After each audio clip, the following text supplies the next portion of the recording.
You don't have to be on vacation to enjoy a pina colada. I've got the perfect 3-ingredient recipe that will bring the islands to your kitchen. For the pineapple, I'm using some fresh because I had a good ripe pineapple. You can also use frozen pineapple chunks, that'll work just fine. If you use fresh, you might just have to add a little more ice.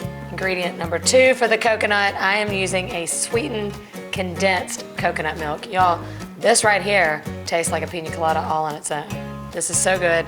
If you can't find this, you can just use regular coconut milk and sugar. Crack this can open. It smells like suntan lotion. Into the blender, it all goes.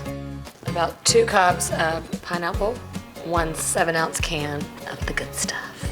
To make it even better, if you have a dairy-restricted diet, this is the perfect pina colada for you. And then the rum. White rum is what you want for a pina colada. Any brand will do.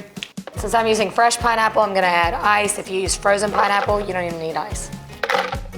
It's my kind of smoothie.